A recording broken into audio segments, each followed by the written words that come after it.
একটা ভাই আমাকে কমেন্ট করছে যে মালদ্বীপে ডলার সংকট, এই কারণে বিকাশে সিন্ডিকেট হয়, তো আমি ডলার দিব কিনা। ভাই আমি ডলার দিব কেন? আমি তো আর বিকাশ করি না যে আমি ডলার দিব।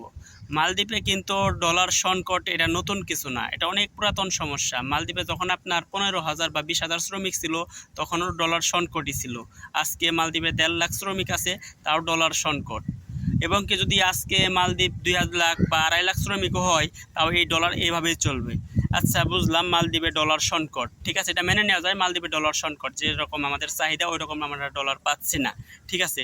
আচ্ছা ভাই আমাকে একটা প্রমাণ দেখাতে পারবেন যে ডলার সংকটের কারণে এমন কোনো প্রবাসী আছে যে তারা দেশে টাকা পাঠাতে যে ব্যর্থ হয়েছে, টাকা পাঠাতে পারে নাই, ডলার নাই, সংকট, এই মাসে টাকা যাবে না, পরের মাসে টাকা যাবে, এমন একটা প্রবাসী দেখান দেখি। ভাই ডলার সংকট এটা নতুন সমস্যা না। ডলার সংকট, ডলার সিন্ডিকেট বা বিকাশের সিন্ডিকেট এগুলো কারা করতেছে?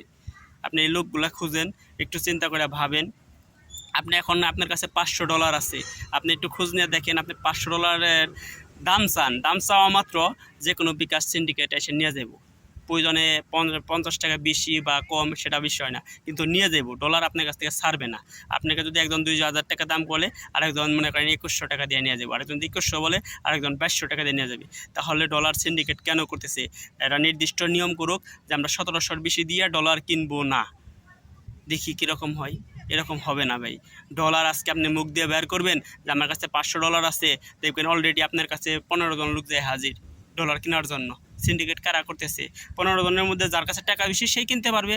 তাহলে বিকাশের রেট কারা করতেছে? বিকাশের রেট কিন্তু তারাই দিতেছে, কারণ তারা বেশি দিয়ে ডলার কিনতেছে। তারা বেশি দিয়ে ডলার কেন কিনবে? আমার কথাটা বুঝেন।